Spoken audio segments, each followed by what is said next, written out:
Okay, ladies and gentlemen, thank you for tuning in to our talk show today. I wish to thank the organizers of the virtual Tech Job Fair for inviting us and providing the opportunity to connect with like-minded professionals. Our topic today is serial entrepreneurship. Often when we discuss entrepreneurship, the focus is on starting the initial venture, only one company, actually. However, there are individuals who don't settle with just one. They initiate multiple projects, sometimes all at once. People who do that are most certainly mythical creatures, and it takes a lot of nerves to handle one business and yet multiple ones. We call those people serial entrepreneurs or unicorns. I like to call them unicorns. Serial entrepreneurship is all about maximizing profits, of course, but it's also about balancing different passions in life. And as expected, such adventures of balancing passions in life carry certain, well, let's call them challenges, right? And sometimes it's all sun and rainbows, and sometimes it's everything but sun and rainbows. And today we'll explore this aspect of entrepreneurship. Like, is it heaven or is it hell for people who do that? And that's why we today have a very special guest with us that could shed light on that aspect, that particular aspect. Well, he's a walking and reading MBA program, as I like to call him. He's also a big friend of mine, but today let's keep it professional, shall we? Well, in the early 2000s, he started the biggest online community in the region. And as if it weren't enough, he started the biggest online quiz platform where many of us used to spend many hours at. Those projects helped him gain investments for further projects down the road and expand his operations. And of course, as Ivan is such a person, he didn't stop there. From that point onward, he has founded five more businesses spanning from the hospitality industry to language services. He organized dozens of locally acclaimed business-related events. He has been consulting, and he is still consulting global and local brands, as well as organizations such as USAID and UNDP. On top of that, he's host of a great podcast called Pojakčalo, or The Amplifier in English, where business and personal stories blend in together and where good stuff gets, well, amplified. Yeah. And last year, he published his first book called Not a Simple Man, but a Very Good One. So, ladies and gentlemen, once again, Ivan Minic. Thank you, Daniel. I don't know if we'll manage to keep this professional, but I always cherish all our conversations. Usually without the audience, then we can speak completely freely, but as you know, I don't have a filter, so I'll probably speak freely in this situation as well. It is an interesting topic. It is an interesting topic to discuss, definitely. It is, I would say it's a diagnosis. It's not a matter of passion, but somehow if you decide to go that way, if you are considering one business venture and that's not enough, it probably means that you see an opportunity, you see a problem, you see a service that can be done better, and no one's doing it, and after a while you just get aggravated enough to do it yourself. And that's basically how pretty much most of the things I started became. The thing is, sometimes it's a matter of getting to know some industry in depth, because we've all been doing consulting, and in many cases it's something that's closely related to our interests and where we have hands-on experience. But in some cases, you get a chance to work on with someone on their business, and the industry itself is not something that's close to you. And of course, many things from one industry apply to the other one. Some gut feeling you have after a while gets pretty much good enough to wiggle in many industries. But since I'm how it all basically started, since I like using good services, and I do try to spread the word if a service is good. So, for example, the other day I wrote an accolade explaining again how Amazon tech support is amazing. Uh, I wanted to have that here, at least in a smaller form, and that's basically how all things started, one after the other. The thing is, the only way this can work is if you have partners or managers who are uh, quite competent and they like that job and they are passionate about it. So you start it and help it set up. And after that, you just do the fine tuning from time to time. You just do the overview of the whole thing. But it's impossible to be involved in 6 businesses in daily operations and handle that kind of stuff because it would be first of all it would be mentally excruciating, but also physically because of course not all these things are under one roof. Yeah, I can definitely imagine that the whole venture path, the whole serial path of founding so many businesses and being involved in so many industries definitely takes its own toll. And that was my next question. Like, we tend to imagine and to imagine that path as something nothing short of a American TV soap opera, like where everything, you have a bit of drama, but at the end of the day, everyone's happy and everything's so nice and everything's so rainbows and stuff. Yeah, but what keeps you awake at night? I mean, I assume it's not everything so shiny and there are stresses involved. And how do you handle that? How do you deal with that on a daily basis, especially in multiple industries? Well, the problem with having multiple businesses in parallel and not not all of these organizations are well structured inside. They're SMEs. They are like most of them are just a couple of people. That usually means that at every point in time, one of them has a problem.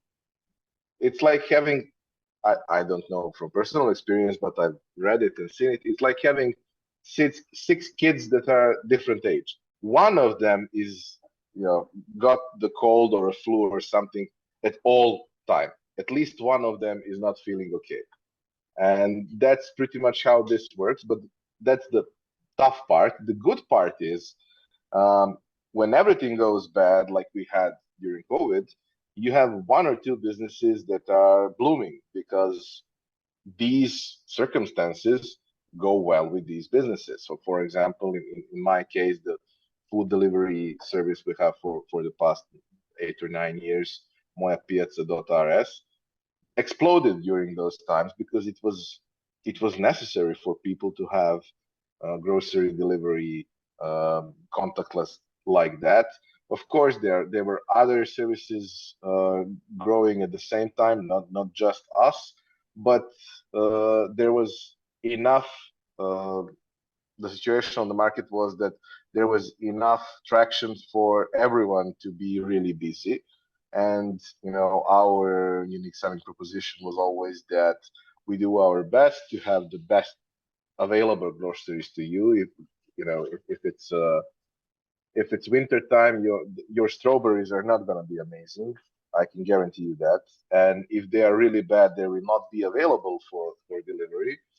But if it's a seasonal thing, then it's probably going to be really quite nice. And of course, we do with a lot of craft food manufacturers. And when people were stuck home and they were thinking more about what they eat and preparing food and stuff, they cared about these things. They didn't want just the industrial stuff, they wanted something better. Not everyone, of course, there are price sensitive part of the population as well, but we are a small business. We can handle, I don't know, 120 orders per day max, and that's it. That's what we can do, and that's what we focus on. So every time there is some stress involved, and of course there is at the same time something that helps you get back into some sort of an equilibrium for the whole picture. But the thing is, for me, if I have to, make some conclusion out of it, the thing is, my brain works a certain way, and it's good to keep it busy.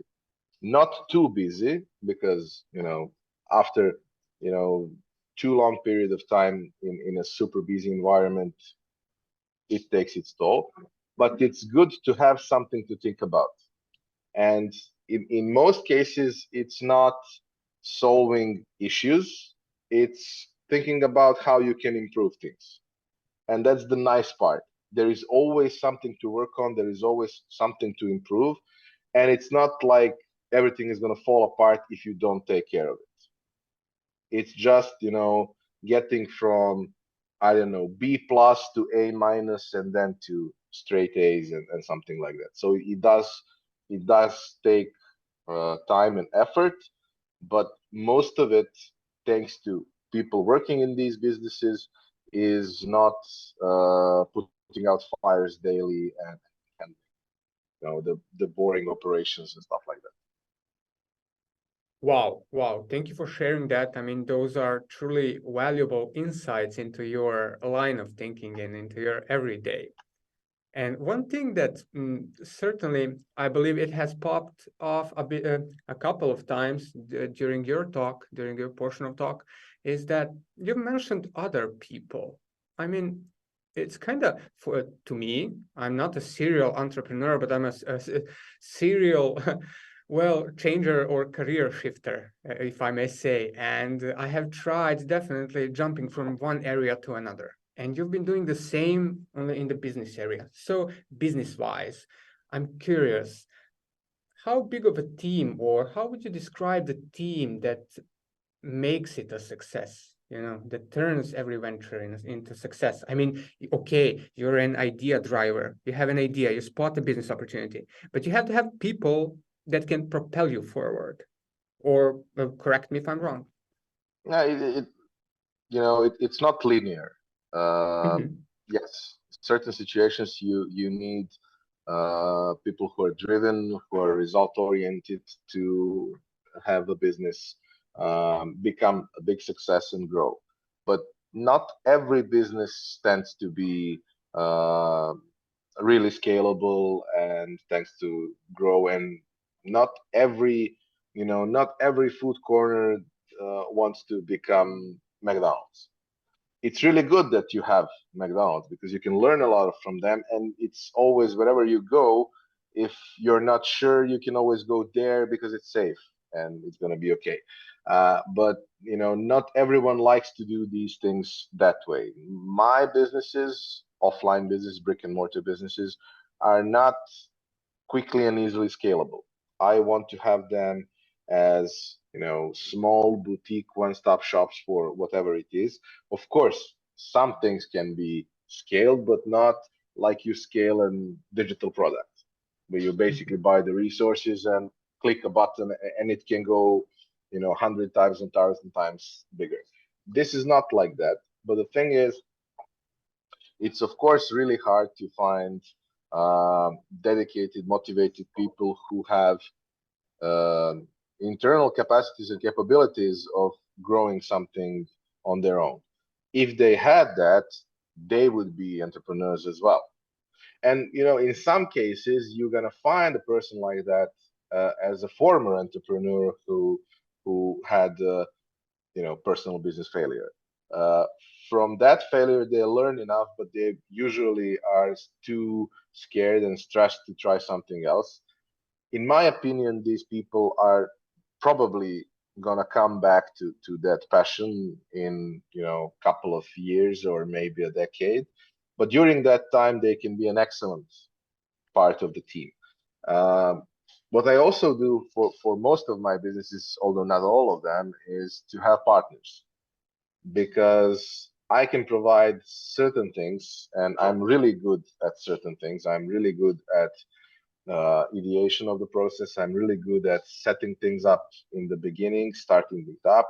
I'm really good at setting up the system, but there are certain things I personally prefer not to do. Maybe I can do that, but there are people who are better than me in that, who are passionate about it, and they should have a chance to work on that part. So my strong side is the fact that I have really vast and diverse knowledge and experience, but that also allows me, first of all, to communicate with every aspect. I can communicate with an accountant, I can communicate with a finance expert, I can communicate with tax expert, but I can also communicate with marketing expert, I can communicate with the designer or technical expert. If I have to choose, I would probably spend most of the time talking with the technical expert because that's what I'm really passionate about. But setting up a business is not always or almost never a matter of technical excellence, but of other things that are more important. So it allows me to have a wider picture, being able to spot all these things, but also allows me to communicate with other people. And what is really good, what is ideal, is to have a situation where you know that you know what you need, but you also know that you are not the best person for that job. And with 25 years of experience, maybe not the best person for that job, but you know a really good person for that job who is much better than you. And you can call them to become your, I don't know, consultant, or you can call them to become your partner if you think they provide value in the long run. If they're not just something that can, get the things done and fixed and everything, but that in the long run they can provide a serious value for the business itself. So that's kind of how I approach these things. Oh, nice, nice. That's really an interesting topic. As I can see, some questions are coming in from the audience, and your answer aligns well with them. And one of the questions we have is, what is the most important thing you look for when you hire people for your team? And I'd like to chime in a bit here with my observation to add a bit to this question. I mean, okay, you said it yourself. You're looking for motivated, result-oriented people, goal-driven, with some intrinsic motivation to achieve something. But is there a special spark you're looking for, or a special set of skills you're looking in people to hire them or to make them partners in your ventures? Or I don't know, is there something you can definitely, I don't know, create a unique set of capabilities or characteristics? Well, let's split that into two things. First, if we are talking about partnerships and partners, um, first of all, they have to be really good people and they have to be amazing at what they do, which is why we discussed a few weeks ago partnership in something that we might be doing together. Why? Because you're an amazing guy. I really like the way you think. We work well together, and there's absolutely no way this can be a bad thing. It doesn't mean it's going to be a success, but we are not going to fight like 3-year-olds in sand. If we are going to fight, we're going to fight in a way that it's going to, in the end, be better for the business itself and probably for most of us, both of us in that process. So, for partnerships, it has to be, first of all, value alignment and cultural alignment between us, and it has to be a person bringing in value in the long run. If it's not, then it's someone you hire and pay good money and they deliver what you need. When it comes to employees, so you explained, you summed up, because you're really good with words, you're an amazing guy when it comes to putting words together. You explained how a unicorn looks like. So it's an ideal person that's driven and so on and so on. These people do not exist.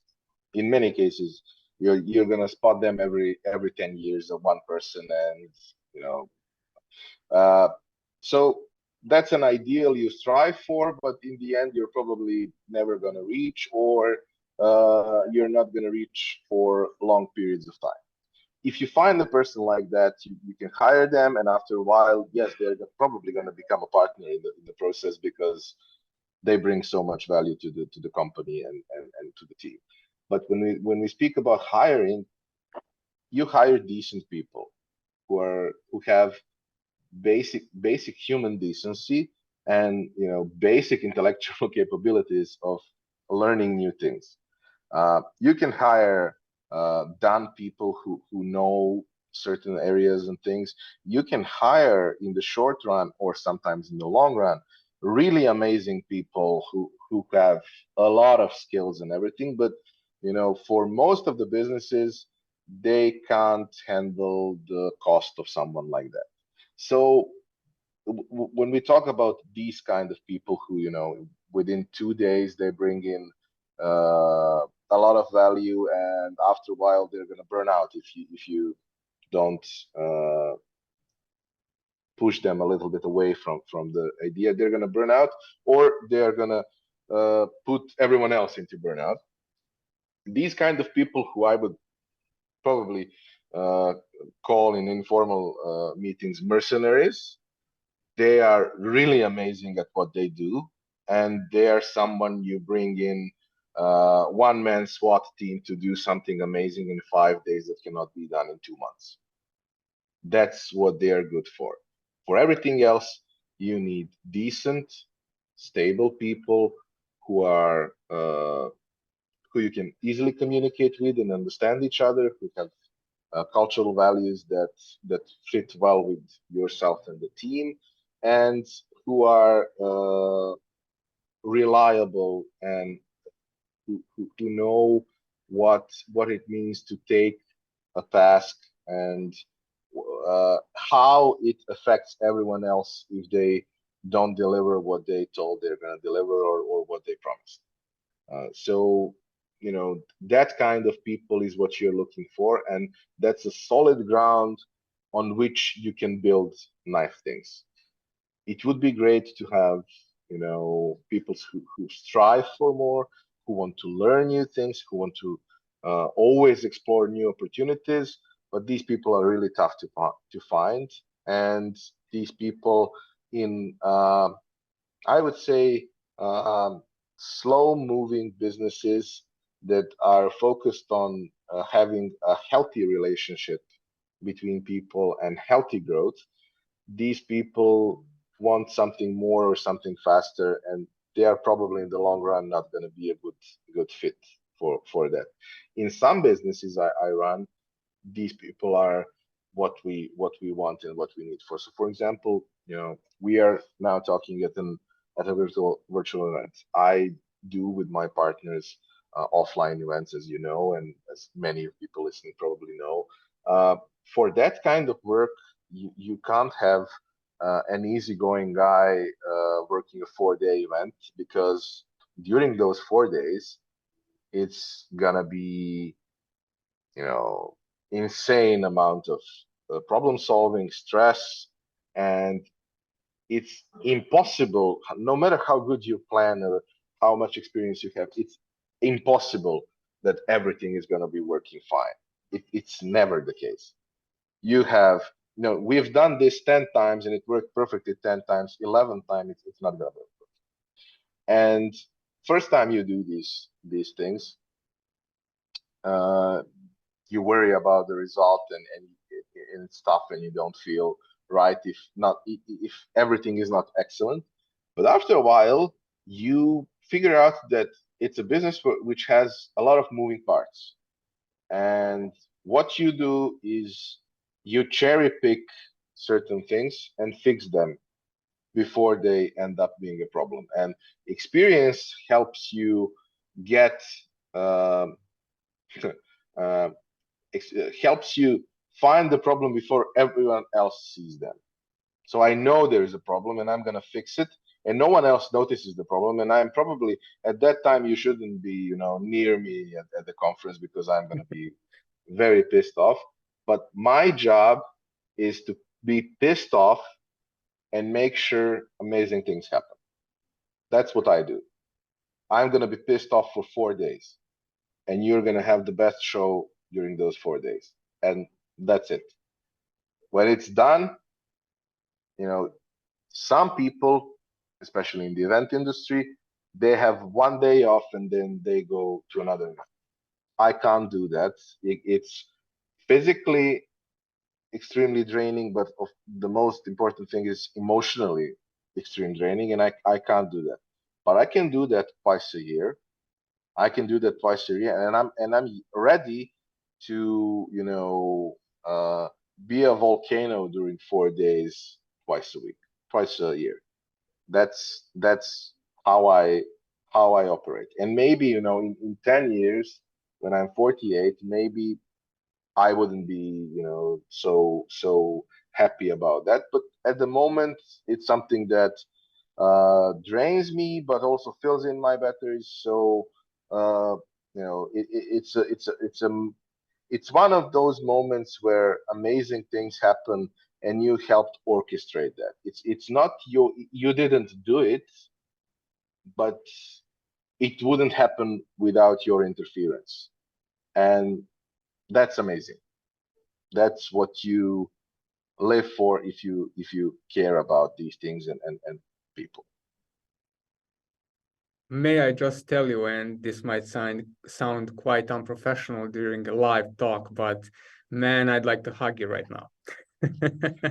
I know, and you will in the niche. In niche, okay, in niche, definitely. Well, I loved that part when you said that your job was to be pissed off, and that brings me to a powerful, insight that being a serial entrepreneur for you, as it seems to me, and I know you too well, but I'd like you for yourself to tell that to the audience. It's not about profits. I mean, it's not all about profits. It seems like you care. You care so much, and it's something beyond that. Well, you can't ignore the profits. If you ignore the profits, you're an idiot, and Of course. idiots don't go well in life unless it's an American movie. But so you can't ignore the profits. In the end, it has to be sustainable. It doesn't have to be extremely profitable, but it has to be sustainable. But the thing is, my idea always was, if I bring the value, people are gonna notice, and in the end, it's gonna be profitable, or it's gonna be near enough, or it's gonna be good enough. In some cases, you see an opportunity, and the idea is, of course, to get healthy profits from that opportunity, because otherwise you wouldn't have resources to invest in new ventures and ideas. But for many people, when I talk to people who are starting up their businesses, for many of them, the biggest issue is they think it's all going to be amazing within like 3 months or 6 months. When you listen to real entrepreneurial stories, so not those guys who have amazing success in 1 month and they got the golden line and or something, but the real people who set up businesses that after 10 years you see and you love them. In many cases, it took them at least 2 years to go to break even, to have their first salary. And that salary, if they were amazing professionals before that, that salary is not going to be as big as the salary they had in the corporation. So it does take time, and it does take patience, and it does include and require a lot of problem solving. But I can I can prepare for many things. I can anticipate many things. I can plan for many things, and I like when I'm evaluating how things are going. The only thing I basically care about is if we are going into good general direction. It doesn't have to be as quick. It doesn't have to be as fast growth. It doesn't have to be like I planned ahead, but it has to be, generally speaking, going into right direction. Sometimes it's going to be, 3 steps forward and then 1 step back. That 1 step back is not the problem if we have 3 steps forward. If, I see that 1 month has been bad, I will move away and look at 3 months. If 3 months are okay, then it's going into the right direction. Fallbacks for many businesses, basic businesses. A matter of weather outside is going to make a difference of the results during that day, and that one day can probably affect a full week. So 1 week is going to be amazing because it has been an amazing weather. The next week has a shitty weather, and it's not going to be that good. But if you judge by that 1 week, then you would probably make a bad decision in the end. But of course, you have to fight your own inner instinct, and you have to fight your cognitive flaws, and you have to understand the basic concepts, for example, sunk cost fallacy, because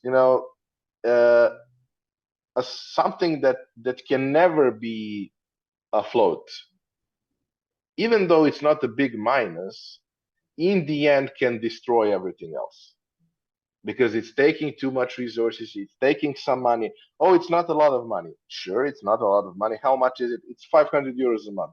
Okay, that's 6,000 euros a year. In 3 years, that's 20,000 euros. It's 20,000 euros you just threw out a window.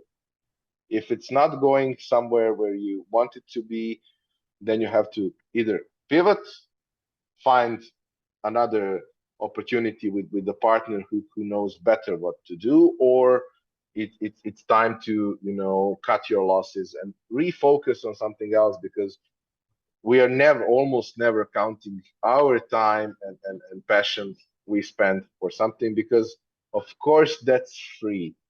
Nothing is free. It takes its toll during time. So you have to be careful with these things. Wow. Wow. I mean, being a serial entrepreneur definitely requires so many strengths, and one of them being definitely a mindset. The mindset basically defines so much in this type of venture. And this connects well with one question from the audience, and that is, could you name, please, more successful Serbian startups or entrepreneurs who have made such a significant impact on other businesses in Serbia as you did?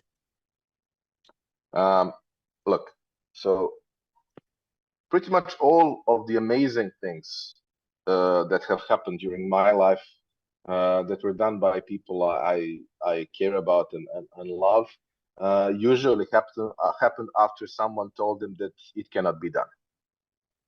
So it's not just being resilient. It's not just being anti-fragile or whatever. It's being insane. It helps being insane in a certain way. It doesn't help if you're crazy as hell, but you do have to be, I would say, different, because a reasonable person would most of the times take the easy way out, because if you analyze profit and loss sheet, in many cases you're gonna lose a lot during the process of setting something up. But the thing is, when you win, it's gonna be amazing. And in many cases, it's like building human relationships. If you close yourself off, you're never gonna get hurt, but you're also not gonna experience anything amazing. If you open yourself up, you're gonna be hurt by some people, but it's like mosquitoes. But when you do find someone who you can connect with, really, you're gonna feel something that's more strong and more important and more meaningful than 1 million mosquitoes.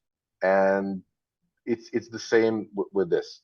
I think it's a matter of our local, or I can also say regional mentality, that people prefer not to share their true stories. So if you ask a successful entrepreneur how they built something up, many of them are going to say, well, we had our mission was to follow our vision, and it's going to be completely meaningless from that point on. So when I started up with the podcast, my idea was to share personal, intimate stories.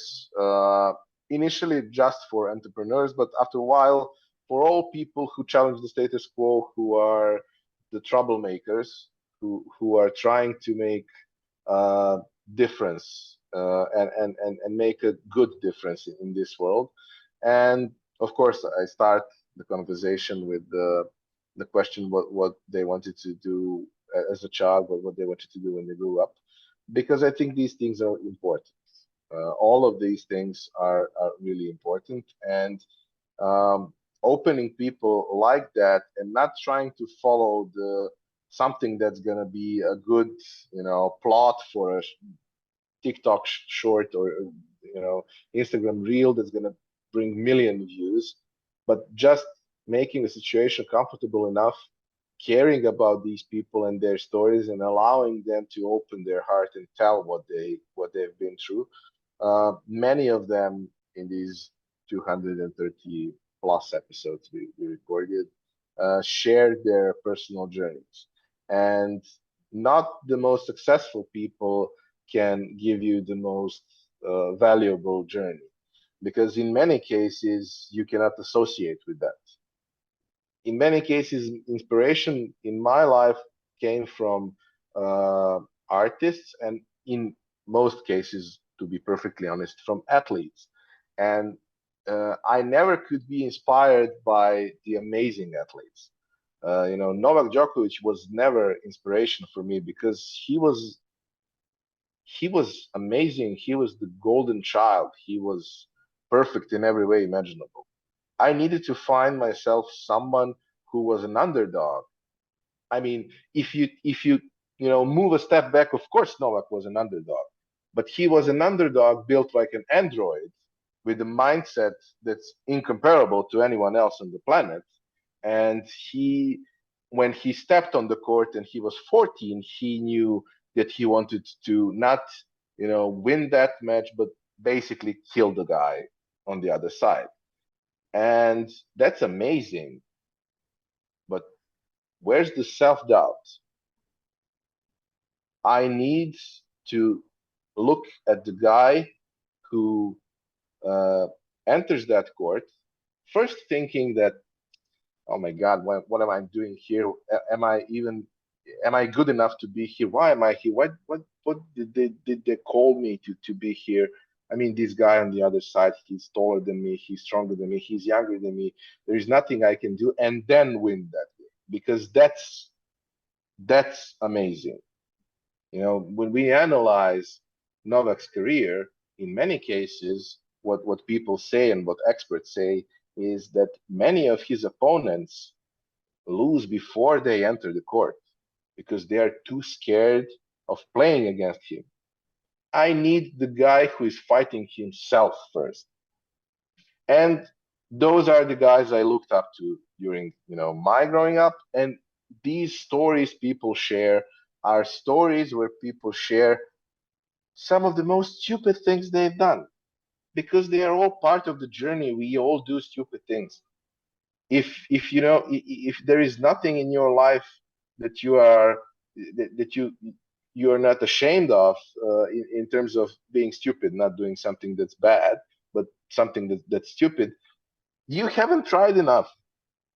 You need to try these things in order to really become successful. You didn't push hard enough. The other day, Galeb had at his podcast Srđan Valjarević, who told a story about how he worked in a metal shop while publishing his first novel. And of course, Srđan is an amazing writer and everything. But what he said in the end, one of the closing remarks of the whole conversation was, if writing is easy for you, you're not doing it well enough. You're not trying hard enough. It cannot be easy. It can be easy sometimes, but on average, it's hard work. And if you want to, do amazing things, you need to put a lot of hard work in, you need to put a lot of emotions in, you need to be invested, and you need to have, uh, you need to care enough for it not to fail in order to be successful. Otherwise, it's just a matter of luck, and you can't learn anything from luck. Wow. Wow. If there weren't a time limit to this session, I believe we could drag this on basically until midnight, like today. But And yeah, we will. and we will Next definitely. time we will. Next time we will.